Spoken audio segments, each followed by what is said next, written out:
Welcome, everyone.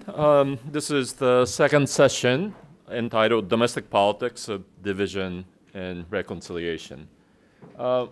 Without much further ado, I'd like to introduce our first speaker, Dr. Yhee of Freie Universität, Berlin. So please. Thank you very much for the kind invitation and introduction. I feel very honored, and it's a great pleasure to give my small contribution to these beautiful discussions. And I would like to describe or put my core question as follows. So, in the course of reconciliation or even a former reunification, are divided memories to be reunified. And what do we mean by that? So I'm going to discuss firstly the cultural approach as a long-term solution for so-called deep reunification. Secondly, I'm going to explain the concept of collective memory, communicative and cultural memory, and institutions of cultural memory. Thirdly, the art is our memory is a quote from a so-called German picture dispute or Bilderstreit after the German reunification. So how are we going to interpret divided memories after former unification? Fourthly, reconciliation by remembering differences. The case of immediate refugee camp memorial in Marienfelde, Berlin, will be shortly discussed. And lastly, circulating, reactivating, and confronting the divided memories. And I'm going to discuss the case of my own project at the Freie Universität Berlin, and on the documentation between the official history and collective memory of the German reunification. And with that, I'm going to wrap up my talk. And thanks to the kind offer by Professor Chun, I might be able to use additional 5 minutes. And in case I cannot cover everything, it's of course intended by the speaker so that I can have another beautiful opportunity here at Berkeley or somewhere else. So, cultural approach and the reconciliation by researching divided memories, in plural intentionally, of divided nations. So you see, apparently there's a Berlin Wall, at the fall of the Berlin Wall, on the left corner, and on the right, you see the current situation in Korean Peninsula. So after the official reunification in 1990s, the new task of mutual understanding for deep reunification as a special form of reconciliation has been pursued in Germany until now. The reconciliation process does not, however, necessarily need to begin only after a formal reunification. And so, why do we speak about memory and reconciliation? Firstly, memory is a certain type of knowledge of the past, and memory of the past division has already shaped the present outset, such as the more fierce confrontation between the involved parties. I'm going to talk about the 동아일보 force report case later.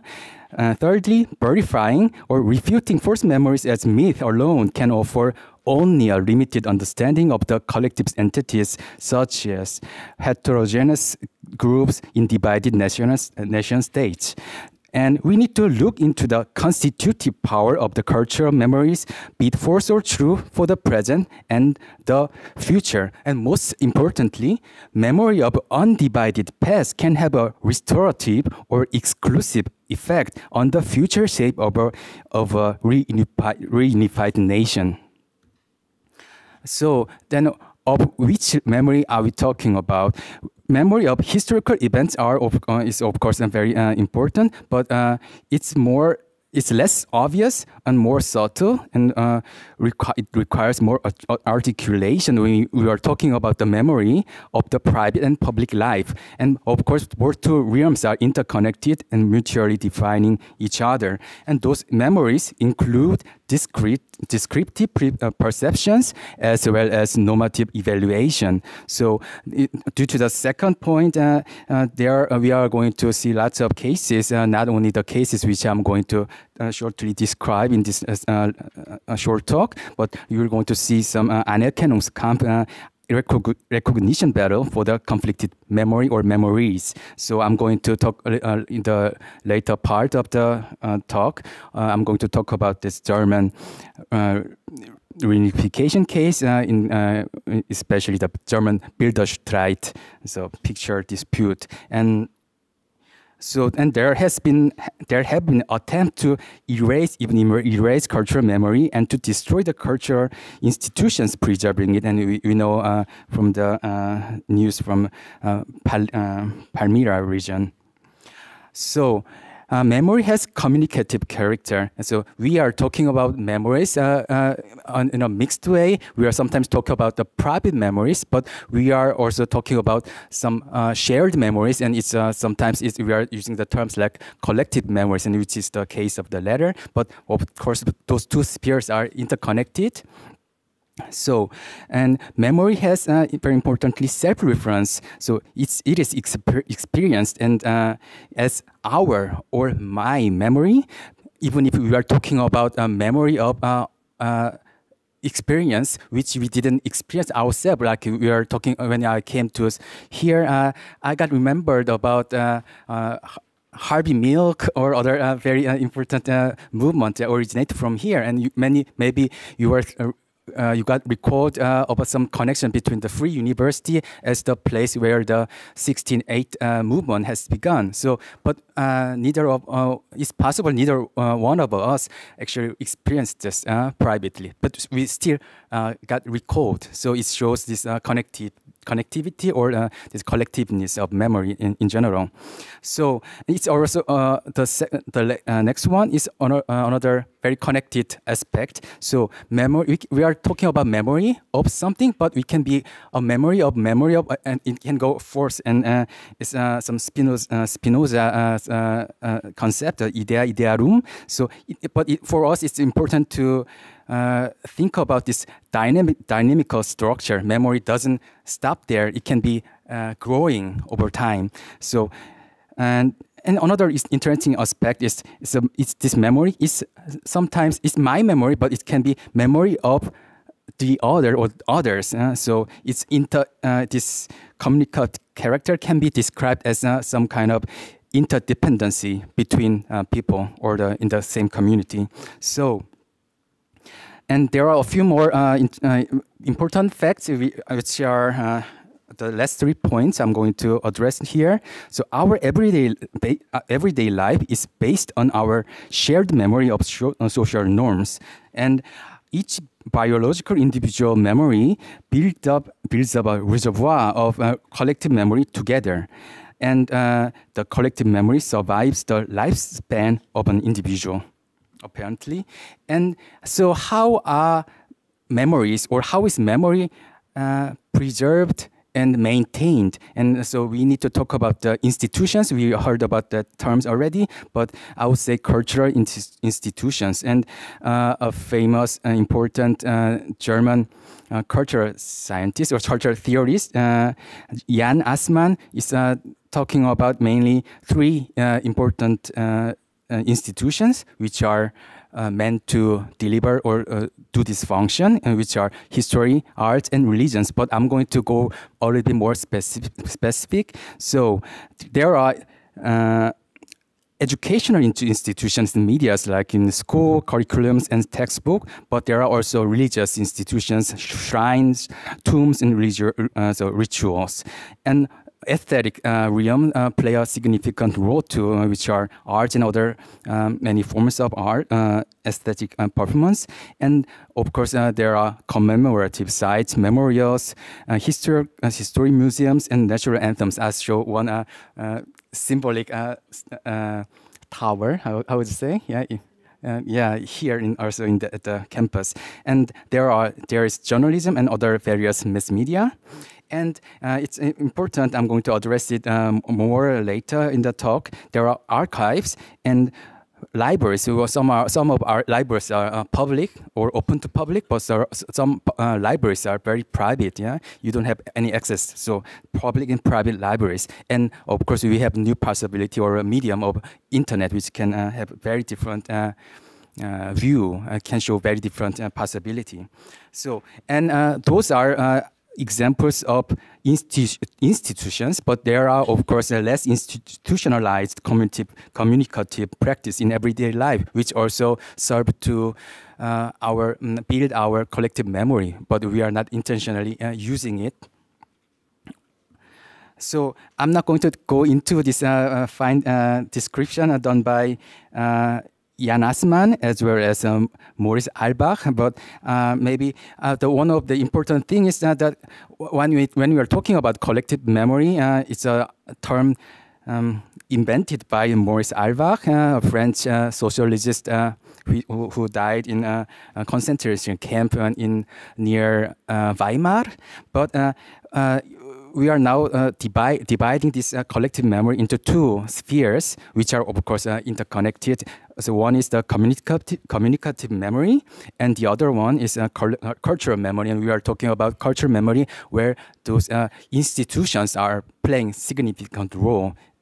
But I'm going to show you a few more distinctions about this memory theories. But my intention is not to make a very strong distinction, but to show how they are interconnected and how they are dynamic, working in the same dynamic together. So this is another important distinction about collective memory, and it's suggested by Aleida Assmann.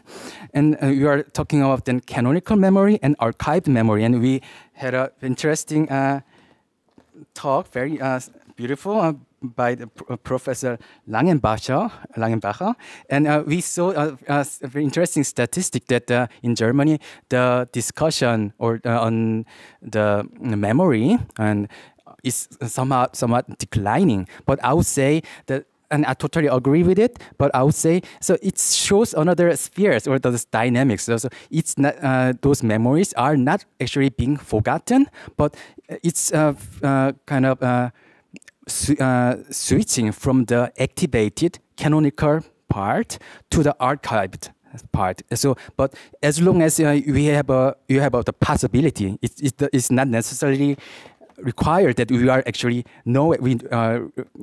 using this archive, but as long as we have the possibility, those memories are not being forgotten. So those are two realms, and it's another aspect which I'm going to address. Firstly, with the case of a Russian Central Archive case, it's a very recent case, but I'm going to talk about two more cases, and all of three cases are about situations or those myths either during the Second World War or right after that.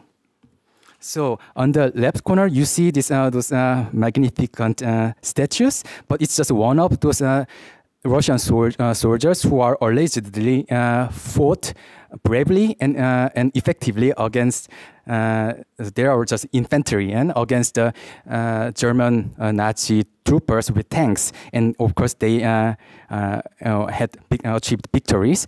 And it was a story from 1941, but around those times, historians knew that there had been no such battles. But the real problem, it became a real problem this summer in Russia, because the Central National Archive declared that officially there was no such battle.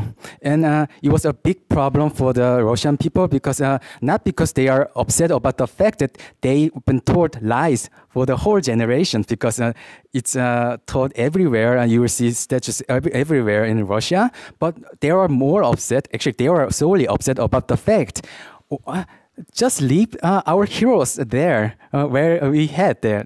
But more correctly, maybe it should be put like this: leave our heroes there where they weren't. So, but it's not about verifying the myth, but we see some important factor about memory, because it's about people's attachment to memories. So this shows why we need to be very sensitive and need very articulated approach when you are talking about memories, because it will happen not only after a war, but in case of a possible reunification.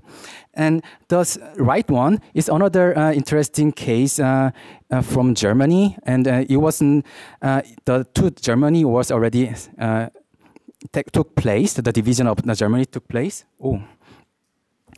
And in East Germany, it's quite good remembered especially in older generation, that Stalin on the 10th of March 1952 make a official suggestion to the alliance and to West Germany that the Germany need to be can be united and can be in the process neutralized.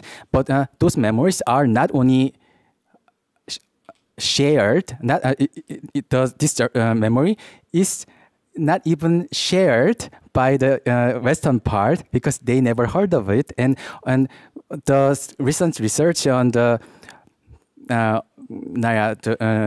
about this truthfulness or insincerity of this suggestion is actually very questionable. And so this discussion is actually kind of latent too. So it shows another possible divided memory in respect of Korean situation. So this is a more complicated cases from Korea. So some of intellectual only on Korean knows that there was this fourth report by 동아일보 Daily, and it says on the 27th of December that the Soviet Union is for the trusteeship, while the United States of America is for the immediate independence of Korea. And it had a effect or consequences that the two left and right sides got the conflict between, or tension between two sides became very escalated, and it happened even before the Korean War, which followed just in a few years. But so if you heard about it, then you might think that, oh, there was another force report. But what was this memory right one? So there's the second aspect, because this 동아일보 Daily is a known conservative newspaper. But if you see the right picture, or there are other newspapers, and some of them are categorized as a liberal newspaper, and they did the same report on the same day. So another reason. So let me go to the Germany, or the current Germany situation. So those big cases, we heard about those big questions all the time. Are East Germans satisfied with reunification? So interestingly, on two statistics, you will see that East Germans are actually more satisfied with the outcome of the reunification. But let me proceed a little bit quicker. But there is another this very complicated case of Pegida demonstration in East Germany, and it has been so easily marginalized, but not really analyzed, because the way of marginalizing this case is there another case of the nationalist neo-Nazis, but those pictures, those demonstrant people are trying to distance themselves from this cliche. So there are actually nationalist trait, you can see that, but there are something more. And one of the interesting analysis by Professor Ashur is that it leads to the different approach or experience of different approach to the Nazi memory during the divided period. So because in the very early in the early phase of division, DDR declared that we have overcome the past and we have nothing to do with the Nazi memory. So it leads to this some kind of very different consequences even after the formal reunification.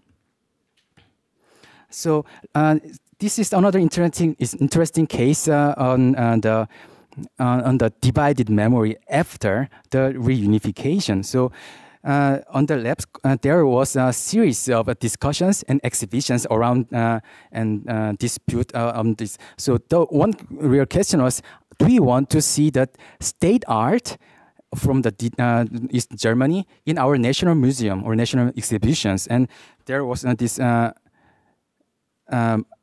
painter, Georg Baselitz. He even put it this way, that there is actually no artist in East Germany. And interestingly, he was one of the many East German defectors. And may I use 5 more minutes more, because that's what the Professor Chun suggested that I could.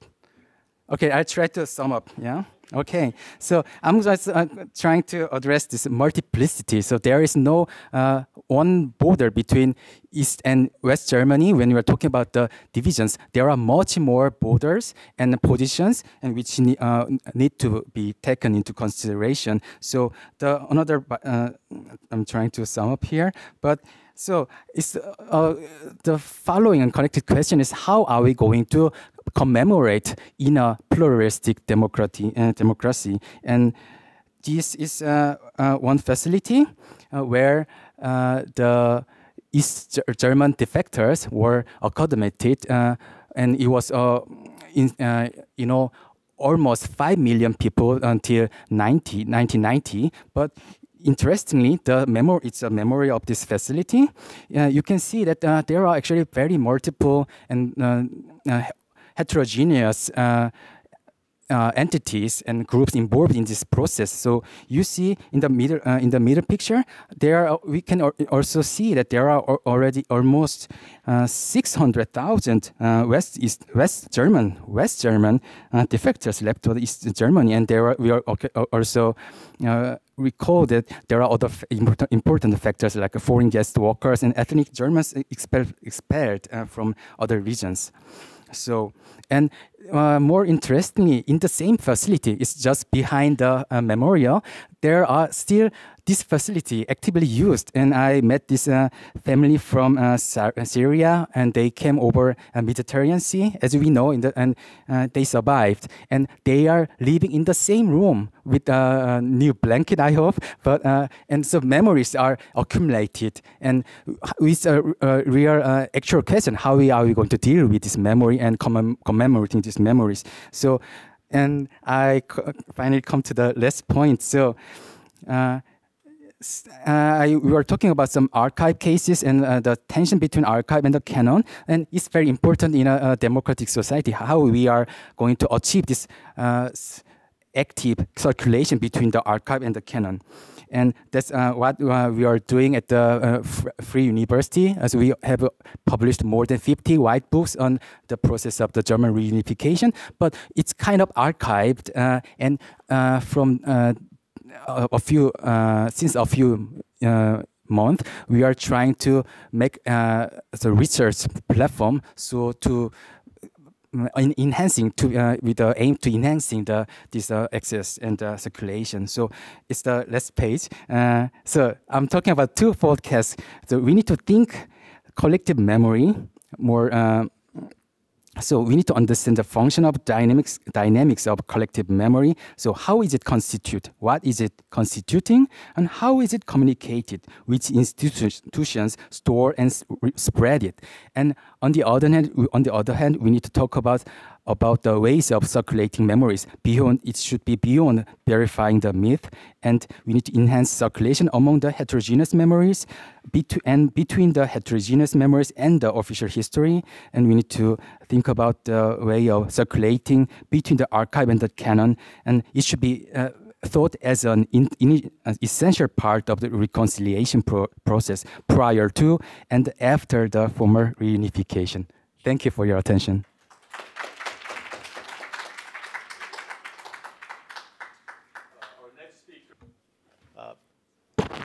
Good morning.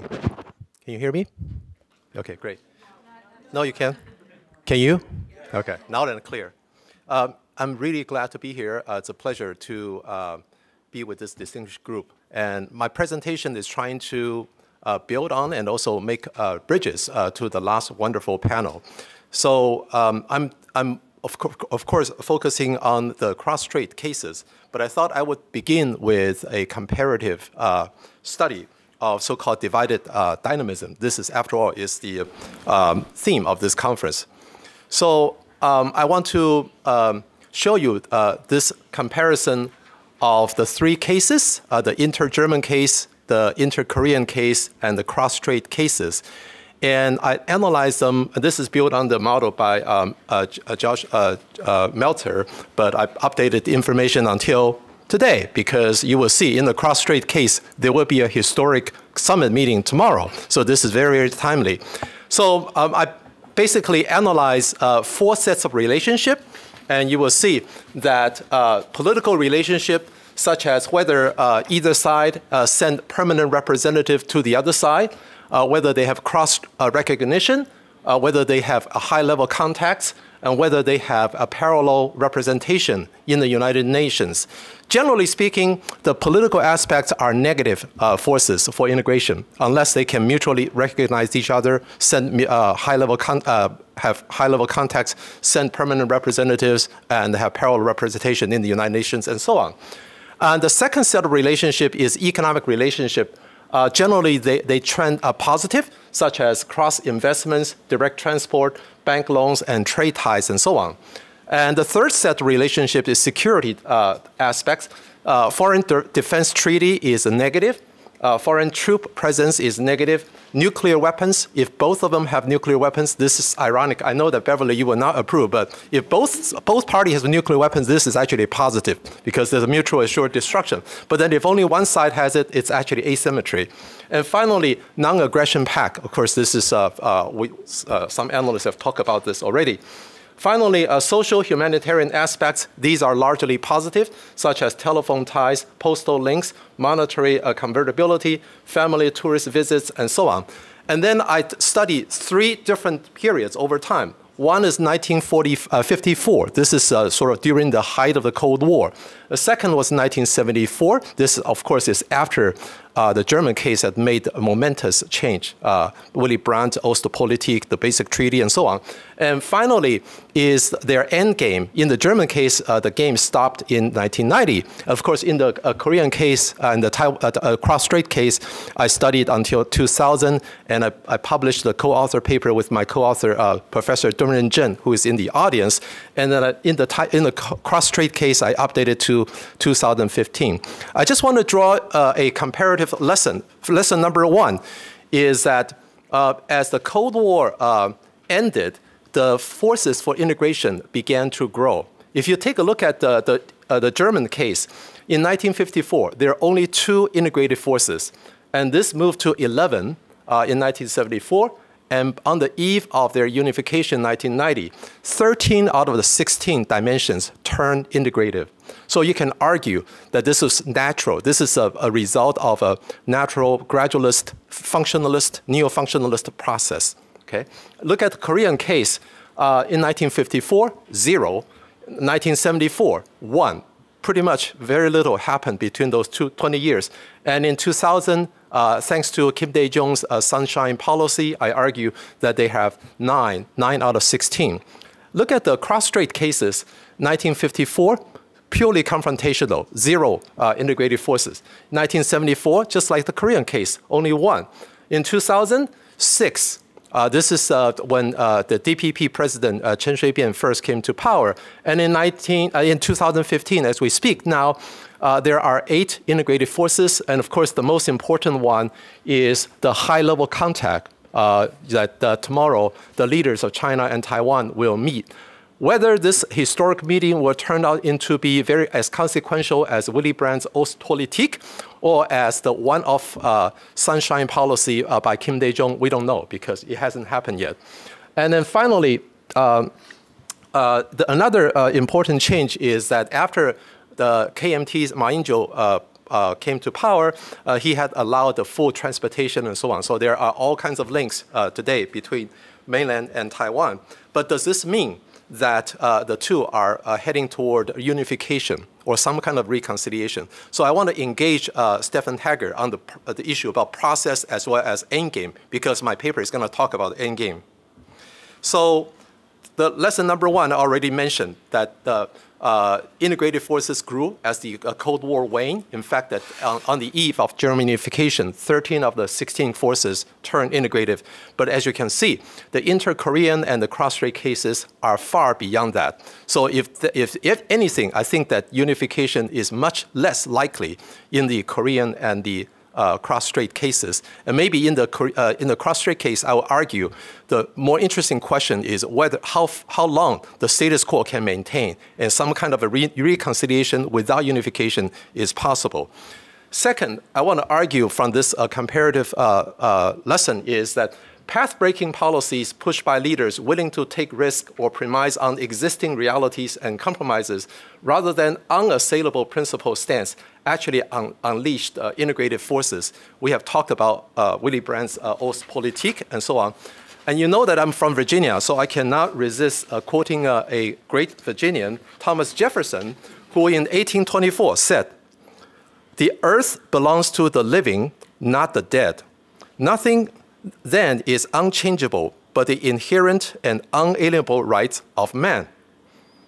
So Eric's presentation talked about it. I was really impressed by the intergenerational shift of all the German leaders. So I think this is the reason that I use this quote is to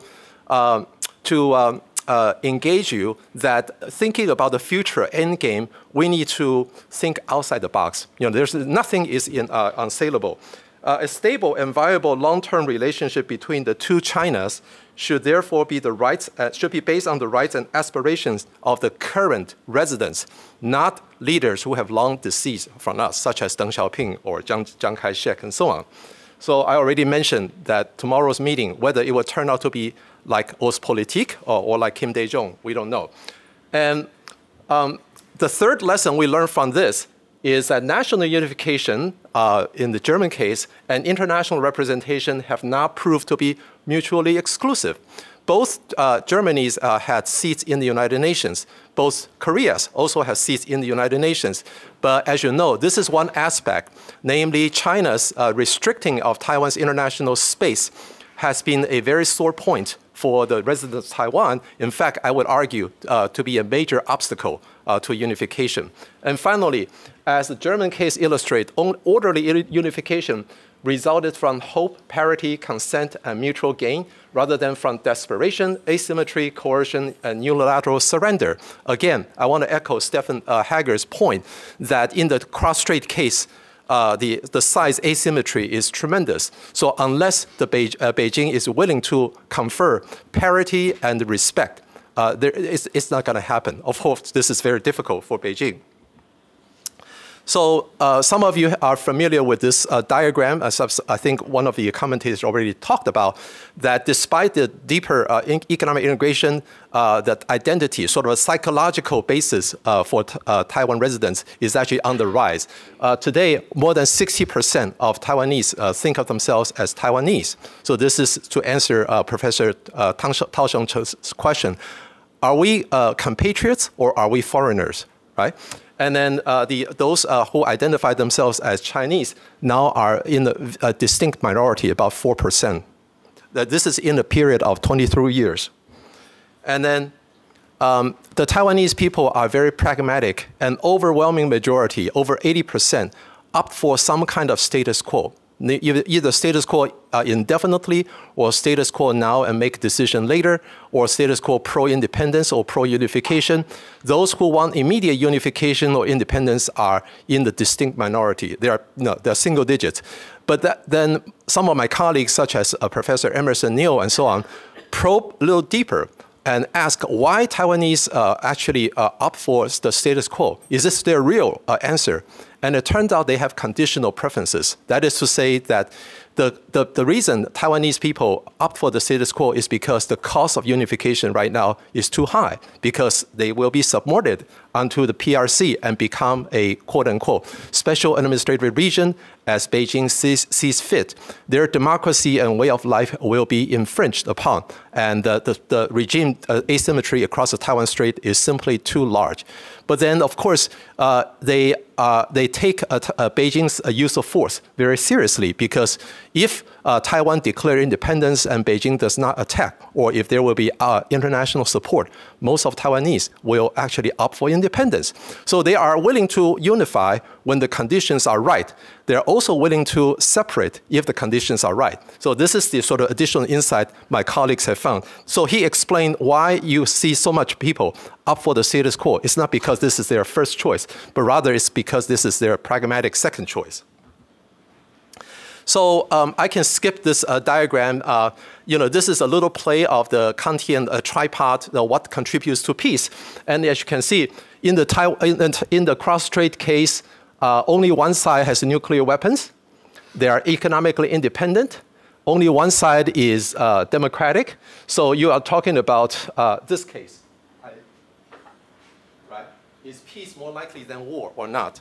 I put a question mark there. And then trying to think about the end game, I make some assumptions. And you can disagree with me, but I think these are very reasonable based on the published results.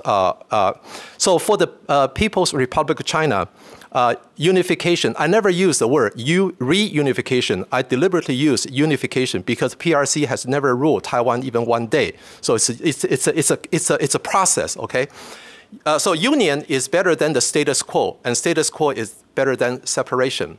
And they prefer peaceful outcome, but they are willing to use force if necessary. So this is based on my understanding. For the DPP, the historically pro-independence party in Taiwan, they prefer separation to the status quo, and their least acceptable outcome is actually unification. And they prefer peaceful outcome and over a forceful outcome.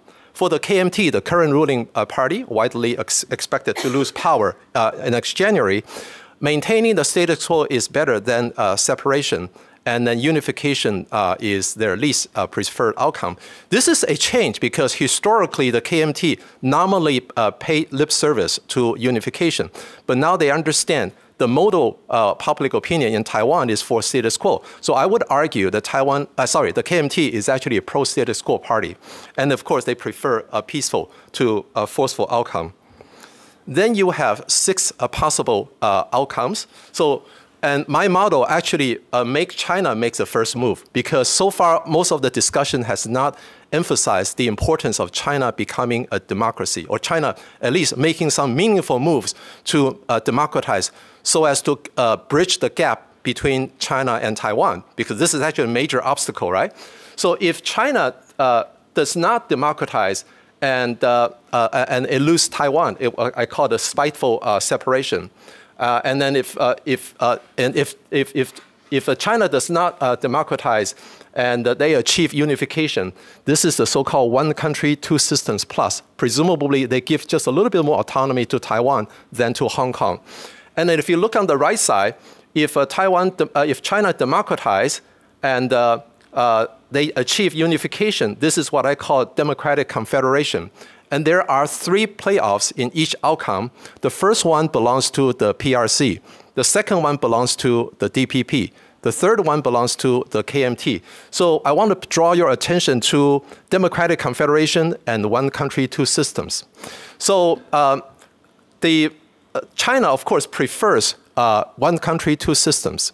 But this is very, very low for the KMT and the DPP, 2 and 3. 6 is the best.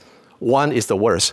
And for the Democratic Confederation, of course, this is, I come from Richmond, Virginia, so you understand that it's the capital of the Confederacy, right? Used to be. So you need to think about that the Confederation is, in theory, is a willing union that the constituent part can actually separate if things are not going well. But of course, this is only in theory, right? So in this case, that China has democratized and Taiwan is willingly to join a democratic confederation with the stipulation that if things are not going well, they can secede. Okay, this might be acceptable to the KMT. It's, the DPP probably will accept it if the conditions are right. The next game, I asked a different question. That is, what if Taiwan makes the first move? And in this case, Taiwan will either declare independence or not declare independence. If Taiwan declares independence and China use force, there can be two outcomes. One is that China achieve unification. This is pretty bad in the previous diagram. Or China, or even worse, China is actually defeated, does not succeed in conquering Taiwan, and then this will result in permanent separation. And if China does not use force, then outcome is very certain that Taiwan will secede, right? So this is what I talk about Taiwan people's conditional preferences. If Taiwan does not declare independence and China use force, there can be also two outcomes. One is unification. This, of course, the Chinese have already said in their anti-secession law, in their white paper, that they prefer to achieve unification peacefully, but they will use force if necessary. In fact, they even say that the perpetual refusal by Taiwan to engage in unification is a ground for attack. So this is a possibility. And then, of course, when they use force, Taiwan does not declare independence, China will be seen as a provocateur, and the international intervention may be more likely, and then China may actually not succeed. Therefore, this will lead to Taiwan permanently separate. And then the most likely outcome is that Taiwan does not declare independence, China does not use force. So basically, this is the status quo. And then we go back to the previous game. So what conclusions can I draw? I think my model shows that democracy is very important because it helps to bridge the psychological gap between mainland and Taiwan. This is an aspect not too many people have talked about. And I think that because due to the size asymmetry, the inter-German case, even though it has some illustrative value, and I think that the Cross-Strait case, it will be interesting to see if the Cross-Strait case can benefit from more parallels from the inter-German case or the inter-Korean case. And secondly, I believe that even though I have already sketched out all the possible endgames, but even the Confederation will take a leap of faith for the people of Taiwan. And I think that what is more likely to happen in tomorrow's meeting is that the leaders of Taiwan and China will sit down together, and that will be a very symbolic moment of reconciliation, and the status quo might last for a long time. So the question is really for Taiwan, because obviously the status quo is not China's endgame. So the key question for any future leader of Taiwan is how long you can it can perpetuate this reconciliation while at the same time maintaining the status quo, which is de facto independence and your way of life. Thank you very much. Thank you. Our last speaker will be Professor Chun from Konkuk University in South Korea. No, I don't have any PowerPoint. First of all, I'd like to express my gratitude for all those people who made this special occasion possible. And it's my honor to be a part of today's event. I'm an anthropologist, and my presentation today is based on my previous ethnographic fieldwork conducted at the National Museum of Korea, the largest and supposedly the most important museum in South Korea. The title of my presentation today is Representations of the Divided Minjok, the Presence and Absence of North Korea at the National Museum of Korea. And I apologize that I don't have any PowerPoint slides to entertain you, so I'll just read my paper. And I'm going to talk about North and South Korean relationship reflected in museum settings and museum narratives. So Minjok refers to a group of people with shared culture and history.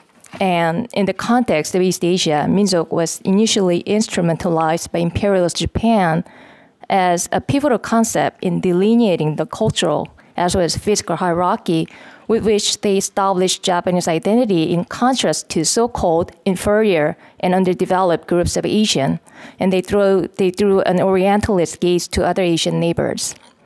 Highly imbued with discourses of eugenics and social Darwinism, imperialist Japan's use of Minjok strongly conveyed racist claims.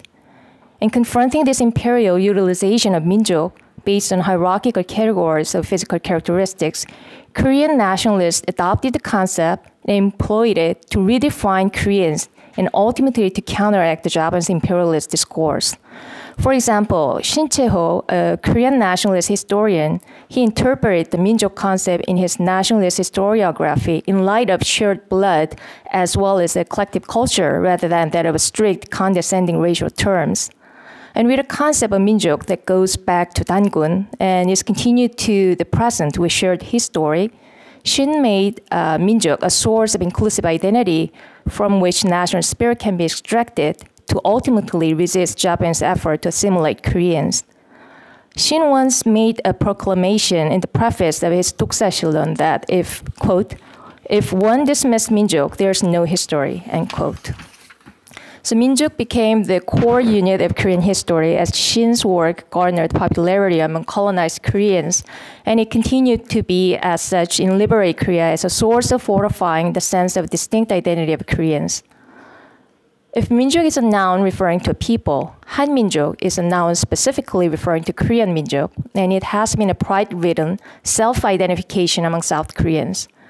The representation of Hanminjok in narrating Korean culture and history at the National Museum of Korea indicates the loopholes and analytical deficiencies of Hanminjok as a conceptual term, though. Despite its popular use in contemporary South Korean society, the term of Hanminjok became a poor signifier that does not hold either clear definition of value or conceptual consistency. At the National Museum of Korea, the mutual perpetuation between popular discourse of Hanminjok and its museum representation exemplifies the social mechanism by which nationalist discourse perpetuates itself. So I'm going to talk a little bit about this Hanminjok. Hanminjok is one of the most undefined yet extremely popular terms used in South Korean society. The term Hanminjok appears in almost every book on Korean history, but very few of them actually make an attempt to define it clearly. In its common usage, the term Hanminjok refers to the idea of Korean people who embody Koreanness. The problem with this term Hanminjok is that it is located in a political, social, and historical vacuum. An effort to track down the origin and development of Hanminjok as a social group became convoluted since the journey ends up in a place where myth merges with history. Furthermore, the concept of Hanminjok is hard to measure in time and space since it is believed to have existed from time immemorial and has always resided in the heart of Koreans. It is a concept that is more understood by emotion than defined by reason. The official definition of Hanminjok offered in the Dictionary of the Korean Language is circular at best.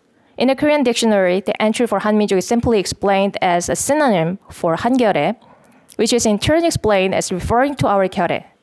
Looking up 결에 in this Korean dictionary leads to the following definition, quote, a group of descendants originated from a common ancestor, end quote.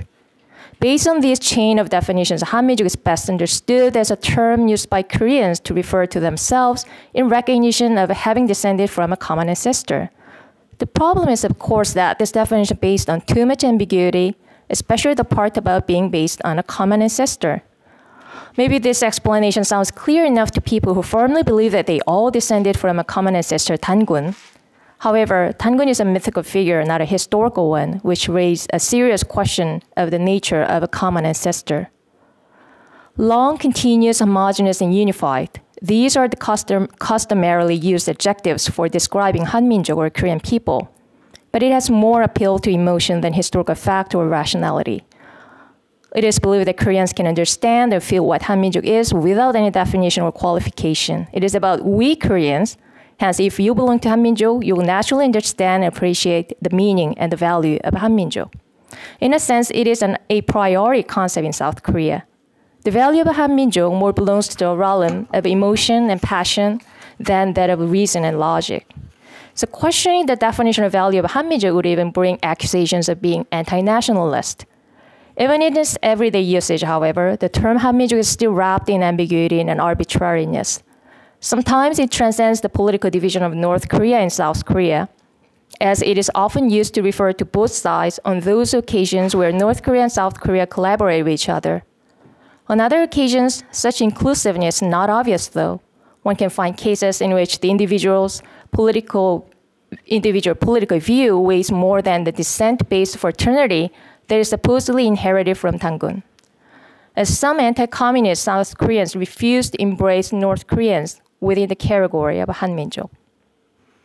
The incompleteness of Hanminjok in conceptualizing ethnic Korean is most evident in South Korea's mixed attitude toward North Korea.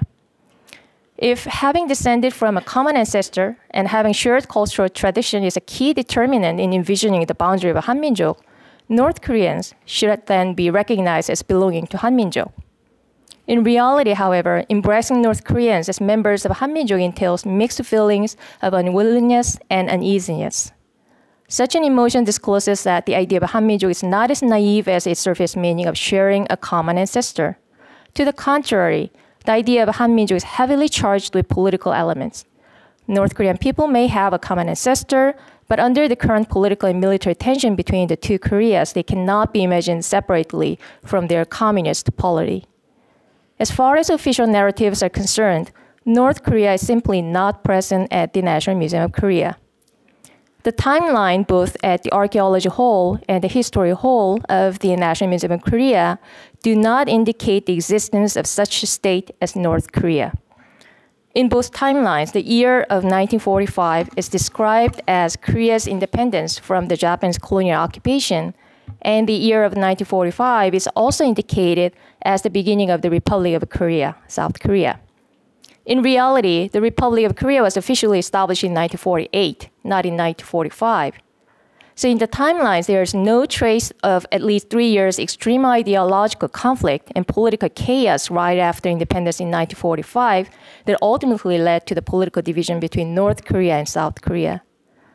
The founding of the Democratic People's Republic of Korea on the northern half of the Korean Peninsula in 1948 cannot be found in any timeline either. The message contained in this admission is simple and clear. South Korea is the only legitimate political entity on the Korean Peninsula. Rejecting the legitimacy of the operating regime of North Korea might be easily justified at the NMK, National Museum of Korea, especially considering that it is a government-sponsored institution. Transposing this political statement into the realm of cultural identity, however, is neither simple nor clear. Eradicating the presence of North Korea at the National Museum of Korea has further dimensions than political concerns because this generates significant discontinuity and incompleteness in narrating Korean history and culture. This is especially true when South Korea and the National Museum of Korea, by extension, glorify Gojoseon, Goguryeo, and Pare as the jewels in the crown of Korean history, all of whose territories are now located in North Korea and China.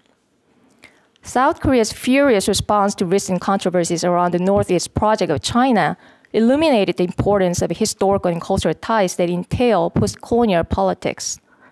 In line with the Northeast Project, China's movement toward obtaining the UNESCO Cultural Heritage recognition for Goguryeo sites has caused outraged reactions among South Koreans. Territorialities are not the only issue in determining cultural legitimacy either. What about those people who have lived in the northern part of the Korean Peninsula over generations? Would they be recognized as the descendants of Great Goguryeo and Pare and even Gojoseon? Most importantly, can they be considered as legitimate members of Hanminjok as the mythic descendants of Tangun? The North-South division has been continued for about 60 years, and it is undeniable that the division caused some level of cultural discontinuities and cultural differences between the two Koreas. However, if the continuity and the unity of Hanminjok gloriously survived for more than 5,000 years, as most South Koreans believe, 60 years of division constitutes only a small fraction of this entire period, making the basis of argument untenable for North Korea's cultural derailment from Hanminjok. There was a particular moment when this ambiguous relation between North Korea and Hanminjok was epitomized in a museum setting.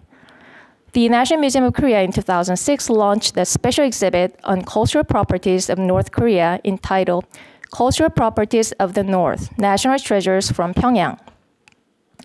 The title cleverly eschewed the term North Korea and used the North instead, which definitely referred to the northern part of the Korean Peninsula, but nevertheless avoided clearly recognizing the presence of North Korea as a separate political entity.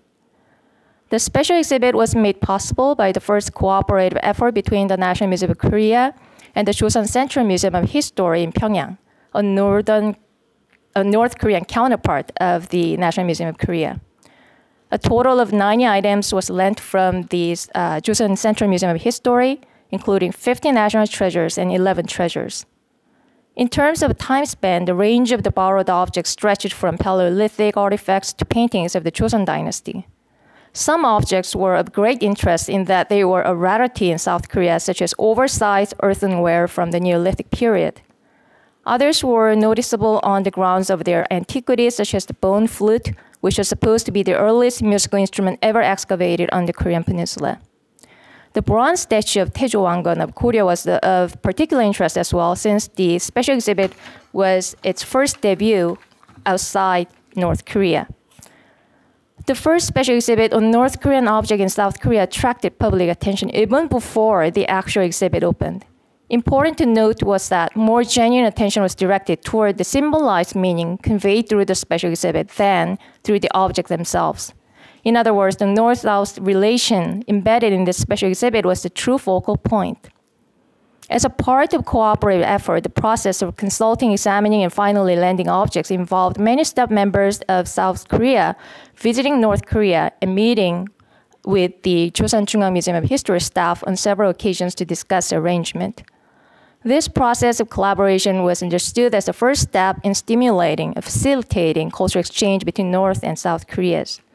Media displayed exalted interest in the special exhibit, emphasizing the cooperative aspect between the two Koreas.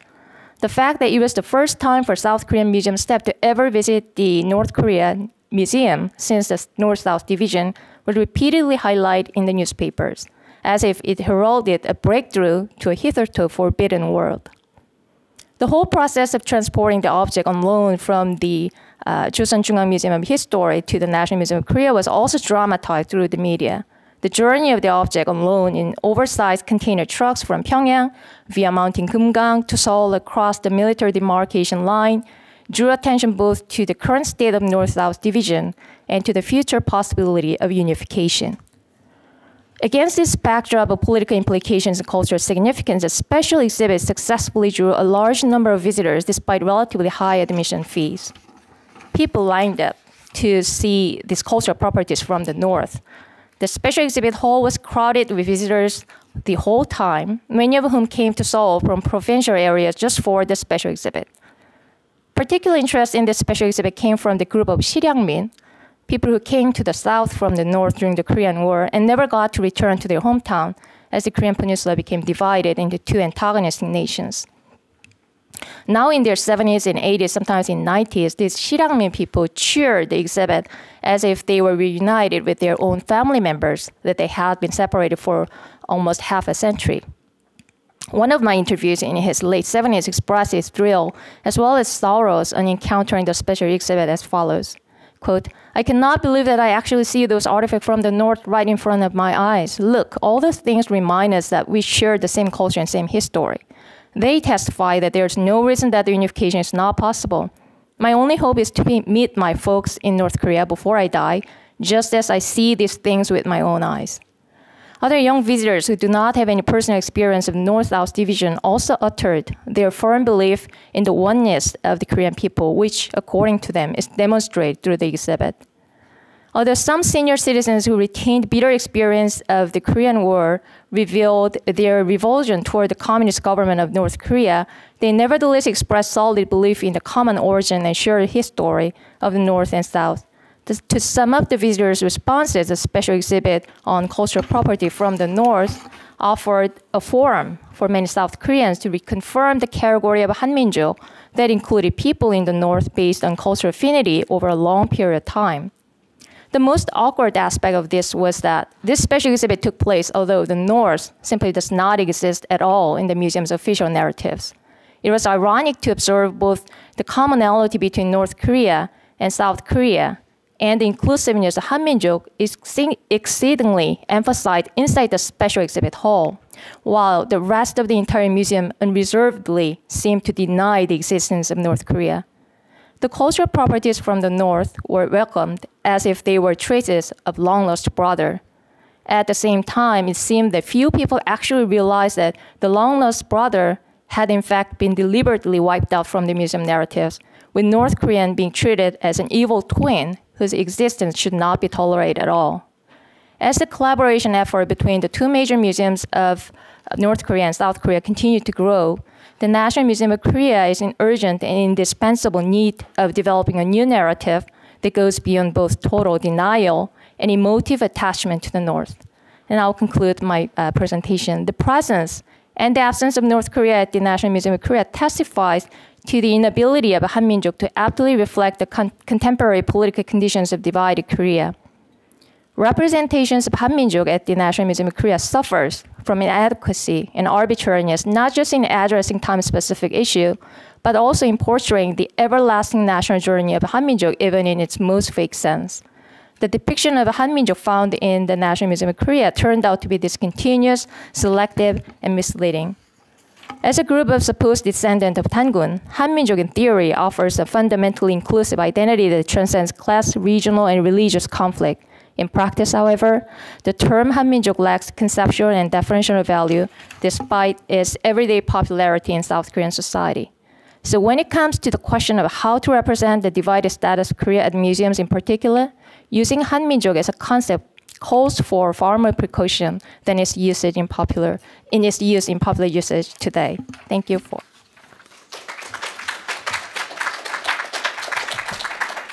Thank you. Our first discussant will be my colleague, Tom Gold.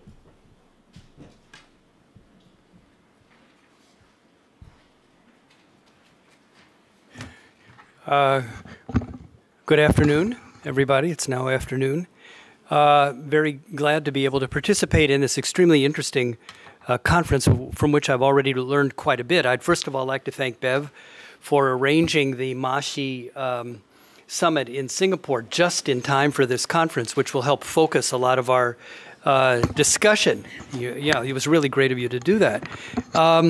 And it also helps us realize that the issues that we're talking about are not just academic, but they help us contextualize what's going to be going on in Singapore, as well as it helps us think back to Ostpolitik as well as the Sunshine Policy. Now, I'm afraid my remarks are going to be somewhat incoherent. I apologize for that, and I'm not going to go over the papers specifically, but instead raise a lot of issues that that inspired me as I've heard the presentations and read the papers. Quite coincidentally, I've been to all of the societies under consideration today just in the past year.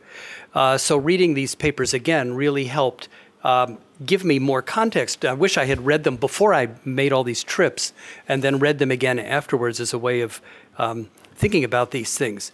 So the first point I want to make is that I think we need to problematize the concept of divided, which is the title of this conference. Are we talking about divided nations, or are we talking about divided states? And who says they're divided? Many people feel that these were not societies which belong together in the first place, which I'll get to in a minute. Vincent has given us an extremely interesting chart and helps us think about the comparability and on what variables we can compare the cases that we're looking at. In 2000, right after Chen Shui-bian was elected as the president in Taiwan, I was invited to participate in a conference at the Center for Strategic and International Studies in Washington. And there were people from Taiwan, from the PRC, and there was a German diplomat as well. We were having lunch before the actual public presentation, and the German was talking about how he thought that the German experience was useful for thinking about Taiwan. And the representative from Beijing said, absolutely not. There is nothing in common, nothing comparable between Germany and China. So therefore, in terms of who makes these decisions about what's divided, what we can compare, this needs to be problematized. Now, one area where I think we need to back up when we consider these cases is on national formation of the three, of Germany, of China, and of Korea. Now, my knowledge of Germany is very bad, and I don't want to risk really showing how ignorant I am too much. But I think it's that Germany was formed from a number of different, Staats? What's the term that is used for but they were put together, right? And some of it, and from the decline of the Austro-Hungarian Empire, I mean, all of these different things. So in many ways, the creation of modern Germany is a relatively recent phenomenon. Now, in the China case, the China-Taiwan case, of course, you've got a very different historical trajectory. And many people on Taiwan, and I very much echo what Vincent said, argue that China is not a divided nation. Taiwan was never well integrated into China and has not been part of China for most of the last 120 years. And as Vincent said, it was never part of the PRC for even one day. So reunification is an inaccurate term for referring to the Taiwan-China relationship, whether we talk about state or nation. Taiwan was a colony of Japan for 50 years, and only 5 years was it a part of the Republic of China when the Republic of China included the Chinese mainland. And during those 5 years, from 1945 to 1949, the situation on the mainland was so chaotic, with rebuilding the country after World War II and then engaging in civil war, that Taiwan again had really no opportunity to be well integrated back into China. So the identity issue between Taiwan and mainland China and between North and South Korea is quite different. Korea was colonized as a whole, whereas by Japan. Whereas in the China-Taiwan case, Taiwan was a colony of Japan for 50 years. Parts of mainland China were occupied by Japan, but the experience of colonization, of imperialism, and so on differs quite a bit.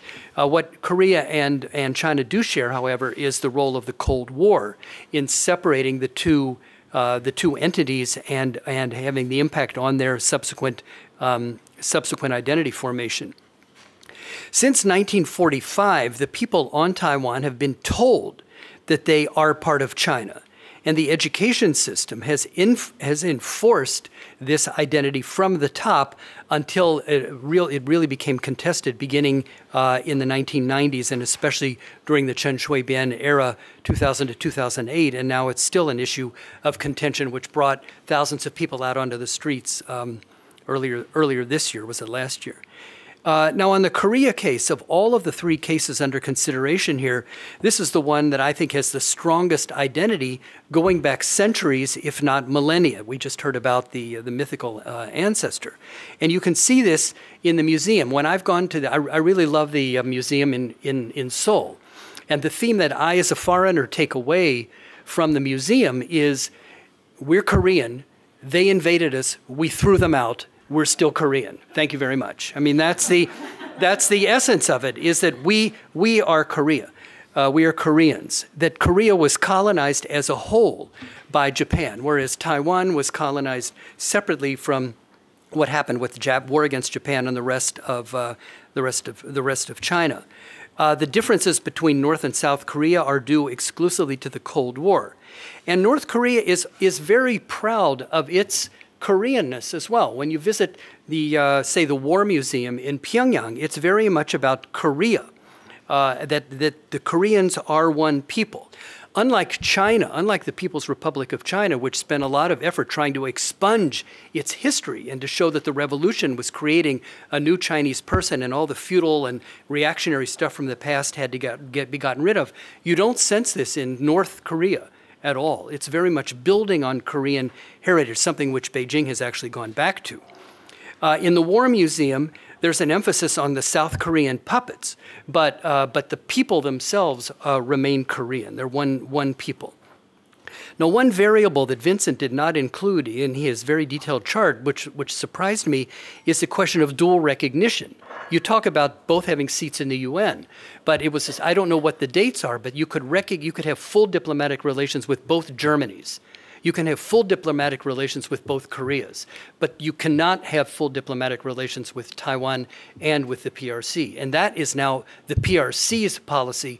Taiwan, the Republic of China, used to have the one China policy, but now, and it was no dual recognition, but now they would be thrilled to have dual recognition and have attempted it on a few occasions. So that's one set of issues that the paper's presentations inspired. Another one I think we need to consider is generational differences. China and Korea have been divided already more than 60 years. You could say that if Taiwan has been divided from mainland China for most of the last 120 years, but the Koreas dating back over 60 years, which is, in both cases, this is much longer than the division of Germany. Now, I don't know and I'd like to hear some thinking about this, what the attitude of Germans was to unification before it happened. But certainly in my understanding, younger South Koreans and Taiwanese are less and less interested in unification. They have formed their own identity. They're proud of their own identity. And in South Korea, they see the North, and in Taiwan, they see the PRC as the other. Yes, there's some common historical heritage, but history has sent us off on two very different trajectories. We young people do not have the same burden. We don't have the same worldview that our elders do, which has helped shape a lot of our policies, a lot of our educational system. But now it's time to move beyond this. And this is something I think that also came out in the first panel today.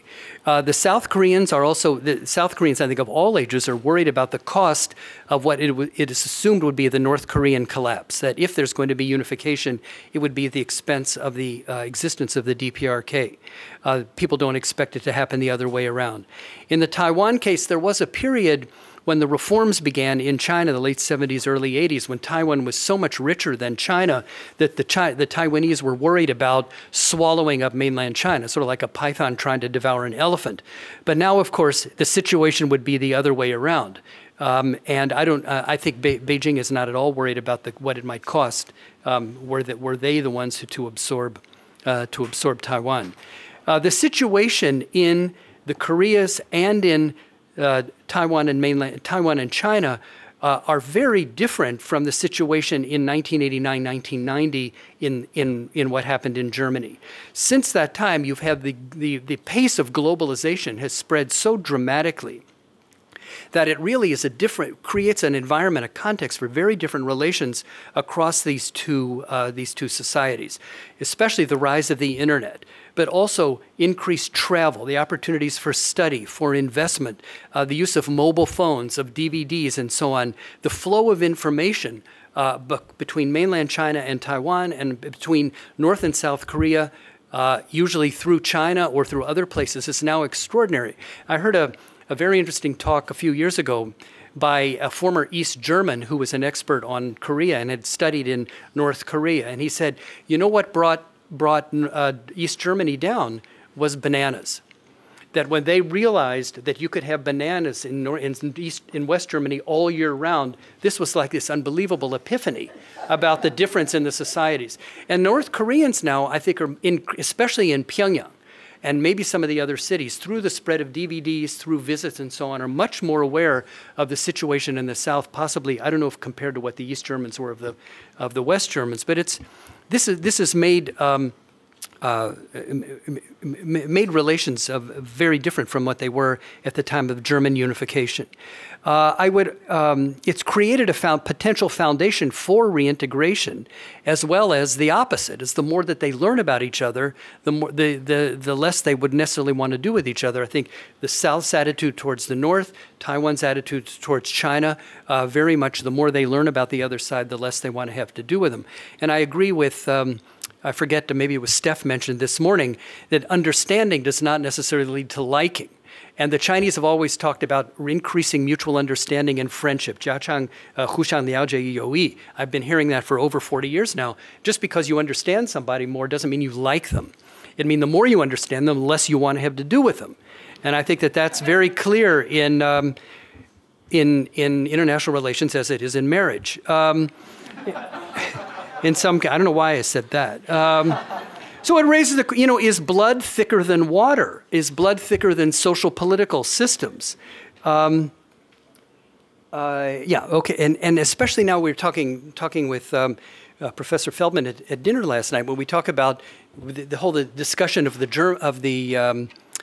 Koreans based on blood, on Minjok, and in Taiwan, in China as well, as we're the same Minzu, even though it's much more complicated. But German now, with so many more immigrants in Germany, you've got a very different sense, I think, of the German people and who is involved in this process of integration. Yeah, so I mentioned about the generational differences. The young people in Taiwan and in South Korea not having the same worldview and commitment to unification. We don't know what the people in North Korea really think about unification or really about much of anything. In mainland China, I think it's the same as it's the fact that the younger people also do not see unification as any kind of a priority. They're much more worried about a whole lot of other issues. And just the final point, and I would very much agree with again with Professor Feldman what we were talking about at dinner last night, and a point you made this morning, and also Professor Salzburg, the point you were making this morning is very much about interaction across the societies is occurring at so many different levels. So we've got the Ma-Xi summit tonight. We had Ostpolitik. We had the Sunshine Policy. That's one form, but I think we should not focus so much attention just at these kinds of interactions at the top, that there's so much more action going on at other levels. And I think so much of the American media in particular misses the boat by focusing on summits as opposed to the interaction at the human level. We've got not only the state level, but also provinces and cities, various forms of sister city, sister province relationships. Party to party, so much of the Cross-Strait interaction has been done on a party-to-party basis. Families, just had another family reunion in Kumgang. Sports exchanges, which is very important in U.S.-China relations, and it's going on sports exchanges of performers, people-to-people exchanges, museum exhibits, this also going on across the Taiwan Strait. And also I would very much agree with the role of civil society, professional groups, students, Track 2, all of these things are really critical in helping to create some sort of a base. So increasing mutual understanding, maybe not increasing mutual liking, but increasingly establishing a foundation for discussing these issues going down the line. So one question that I would raise, well, another issue, of course, is the role of external actors in this, in particular, of course, the United States. One thing that I think is really critical for our, one thing, when you said 5, I wasn't even going to take that long. I can take a breath. Got distracted. So we were talking before, I was talking before about the way that in the Taiwan case, that Taiwan had been separated from China for most of the last 120 years. It's only been since 1949, well, 45 with the end of the war, and then end of colonization, and 49 with the retreat of the central government to Taiwan, that you really have this exercise of symbolic power. You've really got the government, the mainland exile government, spending huge resources to convince the people of Taiwan that they are Chinese and that they should be committed to the mission of the mainland exile regime. And as I said, I think that has very little power anymore, and is very little purchase among the younger generation.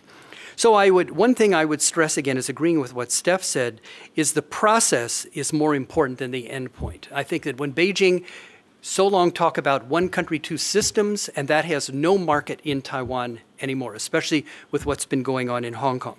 It's much more important to build all kinds of different exchanges and interactions at all these different levels, and then see what happens, as opposed to saying, you can talk all you want, but here's the end game.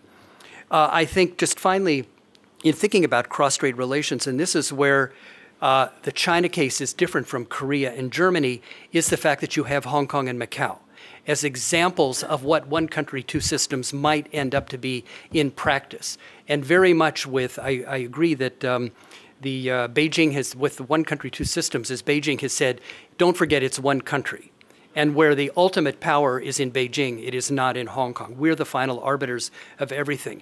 And I just had lunch 2 days ago with some people from the Chinese consulate here, and they reiterated that point. One country, two systems. It's one country. Two systems, well, that's one thing. But the important thing is that and I think that's one issue that really is going to continue to be a sticking point in terms of whether the people of Taiwan feel that the PRC can be trusted to implement and to stick by whatever kind of agreement might grow out of this interactive process. So thank you very much for your attention.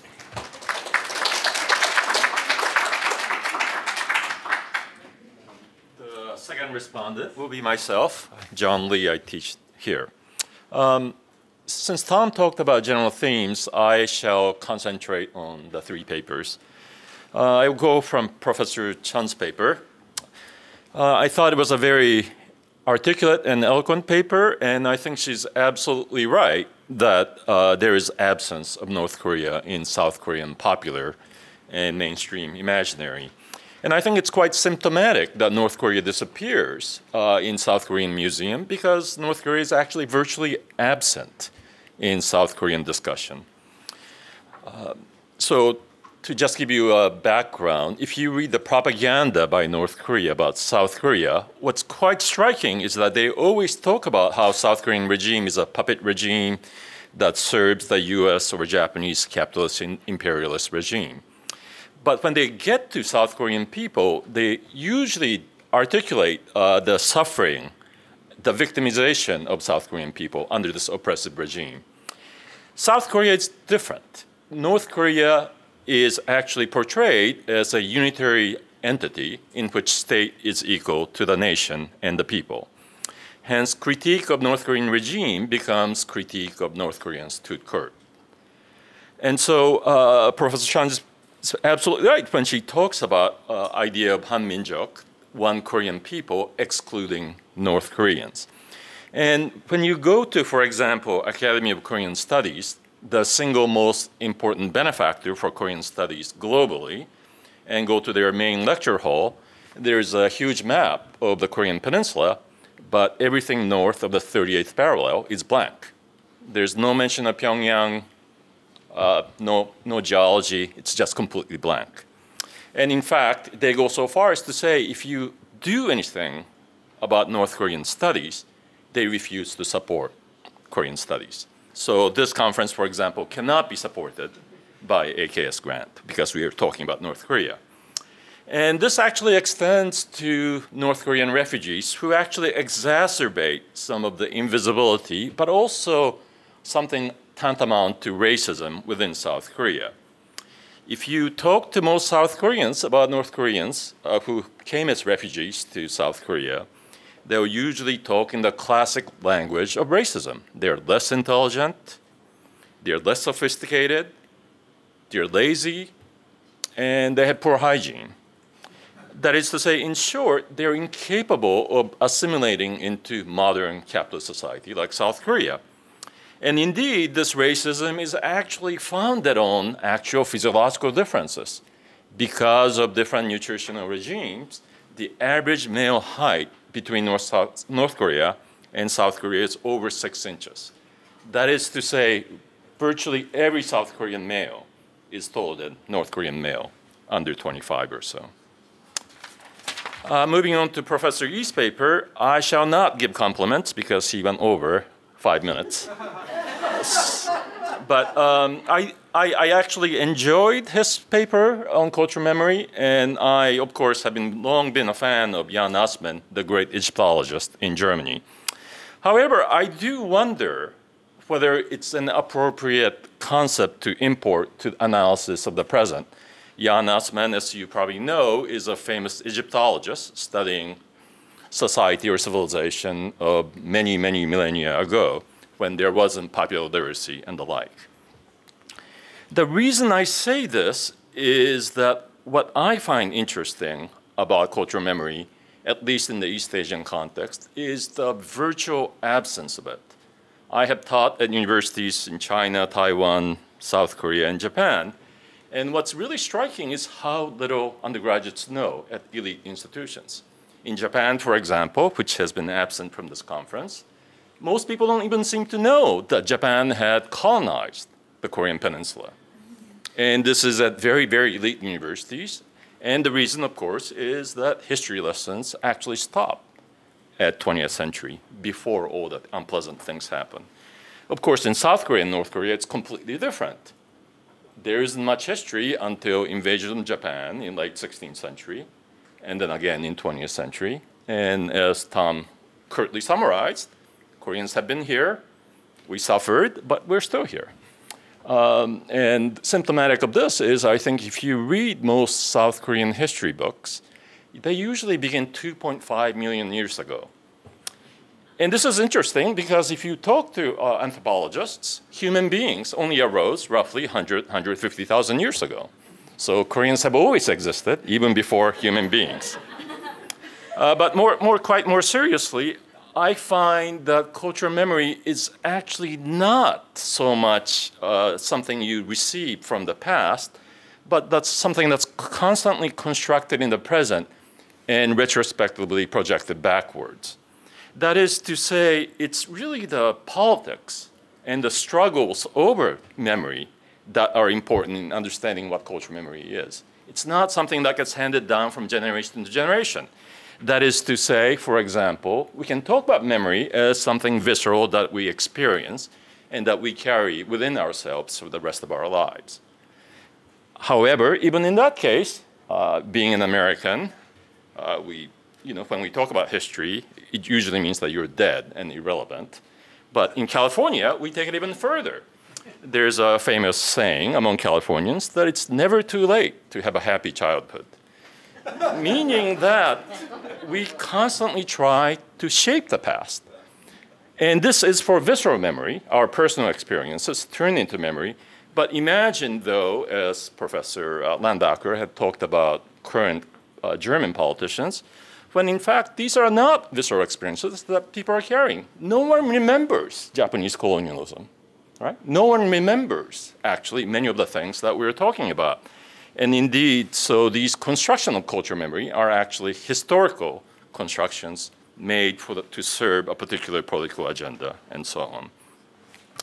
So it's not that I want to discount completely the importance of cultural memory or attitudes or bananas for that matter, but we shouldn't forget that what really drives divisions and reproduction or collapse actually has much more to do with geopolitics and concrete struggles across nations, political economy, and so on.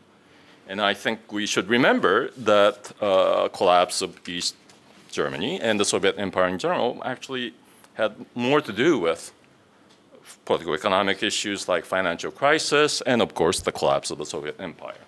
So on to Professor Wang's paper, which I thought was very thoughtful and carefully argued, and I enjoyed it a great deal. And I especially appreciated his effort to provide or draw comparative lessons from these three cases.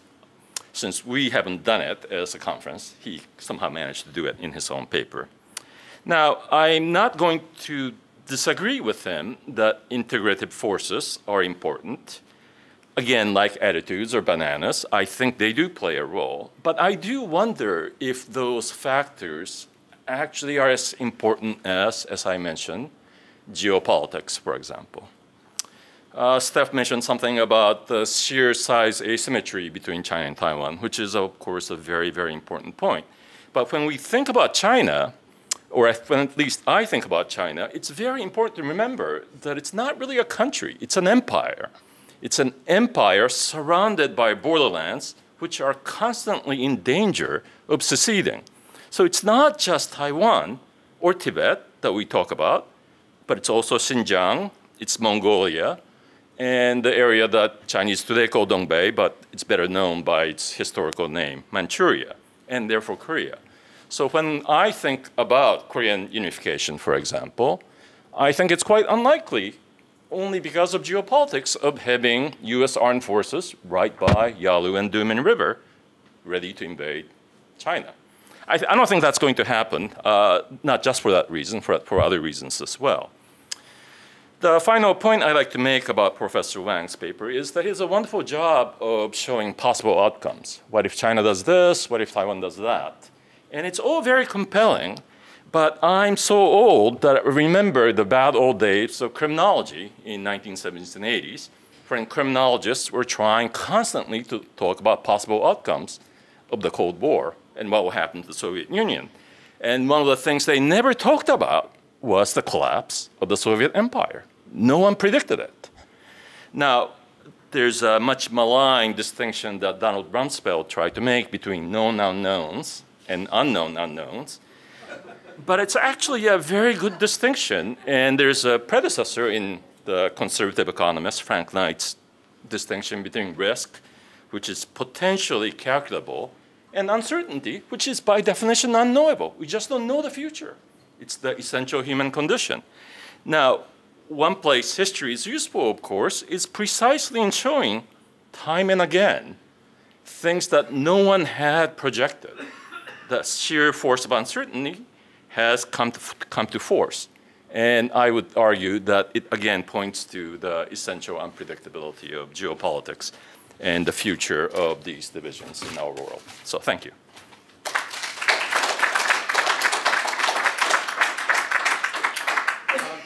What I will do is follow that and collect some questions. Good, yes. Okay, so Yes, Professor Altsotz. yes, thank you. Is there a microphone? Yeah, so we're going to be opening up to Q&A, and also I would like to remind our participants that if you have not turned in the consent form, to do that at the front desk. You've been actually taping people against their consent or before their consent. Thank you very much to all speakers. This was a truly alluring and fascinating, especially for those of us who are not part of the East Asian landscape. I'm going to concentrate on Yhee's, on Professor Yhee's marvelously rich typology of memory types, collective memory. There's so much material there. You know, this was a book-sized paper. I would like to challenge you on something which will lead me very briefly to challenge perhaps our whole conference, continuing the unfinished discussion from the first panel. And this is the particular tension field between memory from above and memory from below, or a government-shaped memory and grassroots memory, because as Professor Lee so concisely put it, all memory, all national or collective memory is by definition political. And what we have here, this tension, which I would like to draw more out of you about this tension, is something that goes quite deep also with regard to the structure of our conference. It has a geopolitical aspect, it has a temporal aspect. Geopolitically, you know, I come from the Middle East. Coming from the Middle East today, this looks like a tremendously ruler-based, leadership-based conference. It is so much politics from above. It is so much diplomacy from above. It takes me back to the 1950s. Now, obviously, this has a genuine Pacific flavor, even in our day and age. You know, the Pacific way of looking at politics, both North American and Eastern Asian, is still very much from above. The rest of us, the rest of the world, it doesn't really work like that. So if you look at the Middle East today, I cannot think of a single established leader who is still capable of dictating his nation's collective memory or cultural remembrance in any feasible way, you know, let alone the fact that most of the Middle East is not really ruled anymore, and that all sorts of groups are wreaking havoc with memory or the blowing up of memory. But even such strong leaders as Benjamin Netanyahu or Mahmoud Abbas have lost control of the national narratives, of the respective national narratives. What we have are all sorts of political memories clashing with each other, top level, failing to move top to bottom, and grassroots memories coming up again. Adding to this the temporal aspect, which Professor Gold has put so well, there is a young generation everywhere, certainly in the Middle East, certainly in Eastern Asia, who is not sufficiently, I think, discussed in our conference, who is doing completely different things within cyberspace, within the social networks. Things are being turned upside down in ways that researchers are yet unable to fathom.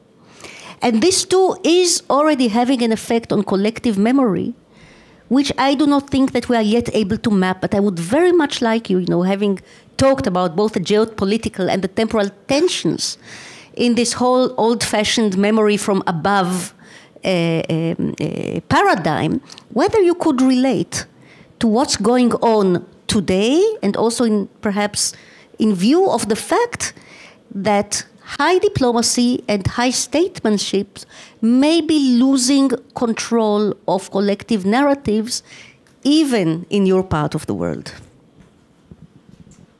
Yes. There's a behind you.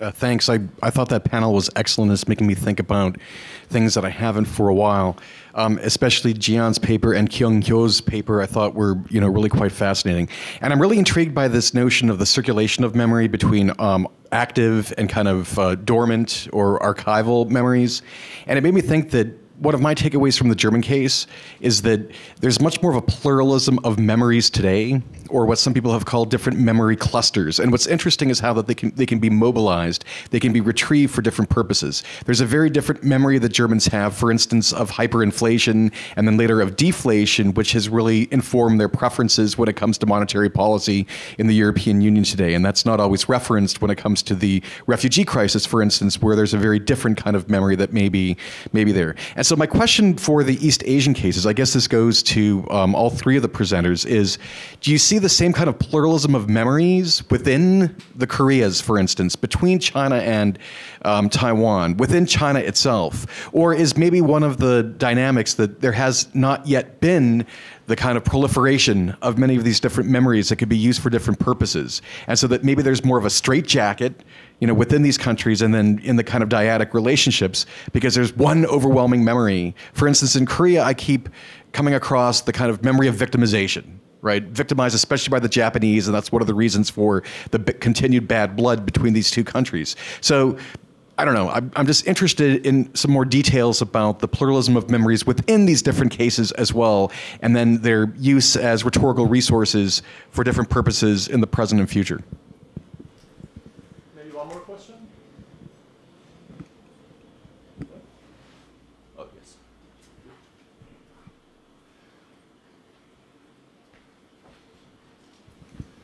Arguably, the textbook, high school sort of history textbook, is as important as sort of a museum in sort of kind of producing and circulating sort of a collective memory things. I'm just wondering, sort of, based on the John Lee's comments, that maybe the whole thing is kind of driven by other things, by, for example, political economy, by geopolitics, and that sort of things. And therefore, would you, Professor Chun, argue that the textbook produced, by sort of politics from above, government, reflects, that kind of consideration, and therefore change accordingly, according to sort of political economy situation in the 60s. You need Japanese capital. Therefore, you're writing about Japanese colonialism will be different from what you have already grown up, you have sort of developed, and so on. In other words, do you see that kind of permutation, of the textbook writing, as some sort of kind of corresponding to the sort of shifting sort of geopolitical and political economical sort of situations? Since I'm hungry at least, and I'm sure many of you are, so I'd like to propose that each paper giver talk for 3 minutes.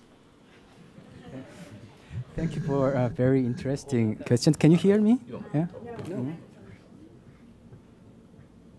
Now? Yes. Yeah. It's actually very interesting to see, and maybe I need to talk about 3 questions because, firstly, for the most part, I'm totally agree with the comments by Professor John Lee, but I need to mention that those 2 areas or realms, the geopolitical or those hard parts, economical, and there are other important aspects. And I was talking more about the cultural aspect and about the methodology of cultural studies, especially the cultural memory and collective memory. But are those 2 realms really exclusive areas? I think it's actually one of the lessons which we can learn from the German case, because the German, after 20 and 26 years, were very surprised that there are so many differences, and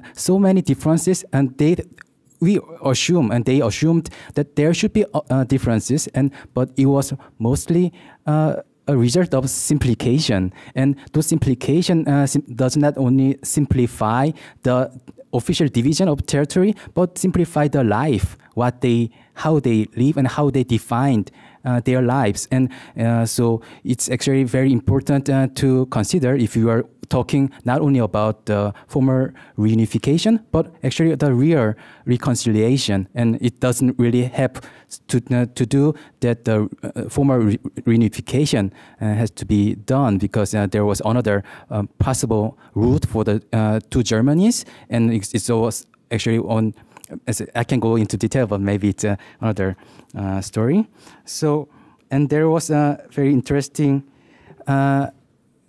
point made by professor, and yeah, it's memory. It's actually that's why I was talking about the way how the memory should be or is being constituted. So it's not a matter of objective facts, but it's mostly about evaluation, and it will be instrumentalized not only by recent governments, but actually from the ancient time. It was instrumentalized. So that's how we are.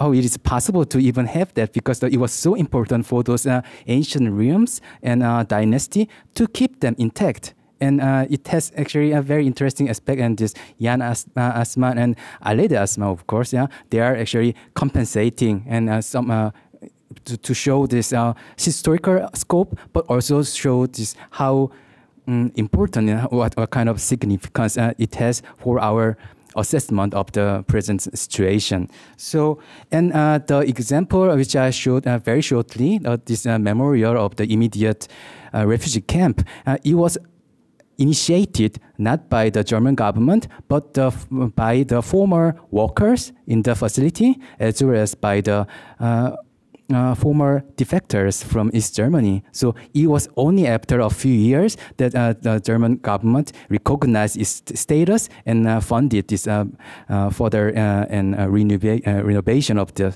exhibition. So this, there in Germany there are lots of such cases, but I'd like to say that those are actually separated course or development of the German reunification itself. I wanted to point out that it's actually more of a process of democratization, or in a way of a pluralistic development of the German West German politics, and which unintentionally prepare the terrain for a future reconciliation. So that's why it's so important to think about how we are to commemorate memories, and those memories are, or maybe should be remained. And now I can put it more longer. Should it be remained with those differences? Maybe I can comment it, but maybe if I have time. Sorry about that. Thank you. Thank you. I just want to answer very briefly to Professor Tom Goh's question. I was using my chart. I was talking about cross recognition, whether East Germany and West Germany mutually recognize each other. They send permanent representatives to each other. They don't call embassy. They call High Representative Office and so on. And that is present in the inter-German case, but not present in the inter-Korean or cross-strait cases. Of course, cross-recognition led to the possibility for other nations to recognize both. So I argue that the presence of that was an integrated force. To Professor Lee's question, yes, I agree that there's always a possibility of something that is outside our conjectured end games and so on. But I'm from Virginia, so I don't want to leave it to chance, okay? And I also agree that during the Cold War, the kind of thinking actually slipped into groupthink. So I think that it is possible, but I just want to help us think that these are the possible outcomes.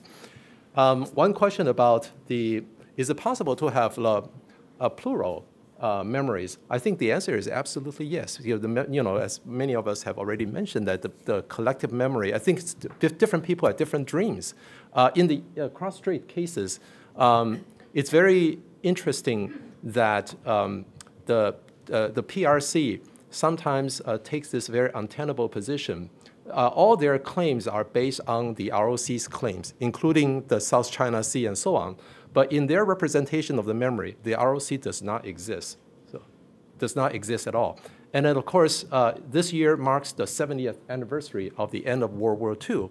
And this also sparked a sort of a debate about what should be memorized. For the KMT, they are trying to memorize this as sort of a, that it was the ROC, the nationalist government, that led the Chinese resistance against Japanese and led to victory.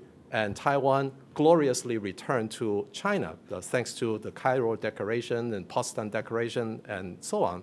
But for the PRC, it was not until recently they grudgingly gave some recognition to the efforts by the Nationalist Party. They always say, I mean, the textbook I learned in graduate school was that, it was the communists that fought the Japanese and the nationalists were nowhere to be seen. It's just not possible. And for the Taiwanese, they say they beg to differ. So this year, it marks the defeat of Japan. But of course, at that time, Taiwan was a Japanese colony. Many of these Taiwanese were actually conscripted to the to Southeast Asia.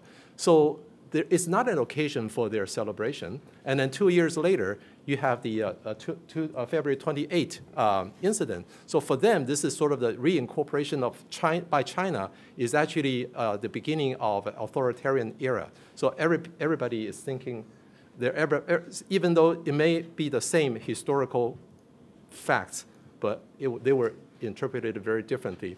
The larger point is that the mainland Chinese, who very much want to reincorporate Taiwan, has not even made it possible for Taiwanese to have any say in this. So I think this will be an obstacle.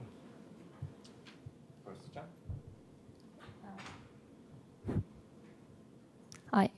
First of all, thank you for your valuable comments, and I'll make my answer really quick. For the pluralism in memory, I think it's, of course, possible, but within South Korea, it's really hard to express these different memories. I know, or I believe that there exists a lot of different types of memory and a lot of different opinions about even Korean culture and Korean history, but the overarching nationalist discourse or the discourse on victimhood nationalism of South Korea is too strong. For example, for the case of comfort women, so-called comfort women, those issues is mainly being addressed in South Korea as an example of national scar or national embarrassment and Japanese atrocity. They are not just victims of Japanese atrocity or Japanese imperialism, they are also victims of Korean patriarchy, because the first witness made this public statement in mid-90s. And before then, it was impossible for these victims to actually publicly make an announcement about their past. And it tells a lot about Korean society. So that's for my answer. And for the history textbook, I I'd like to believe that history textbook in South Korea, they try to reflect a little bit of changes in geopolitics and social landscape of South Korea. For example, nowadays, this history textbook or sociology textbook, they try to accommodate this multicultural aspect of South Korea. But again, nationalist discourse is the one force that kind of hinders the changes. And you might know that now this Korean government, they are trying to have, they decided to have just one right history textbook that can enhance the national pride.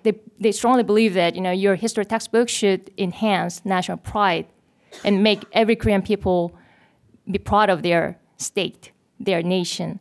So there has been change, but the speed is really slow, I'll say. Thank you. I'd like to thank everyone for listening, and let's thank our presenters.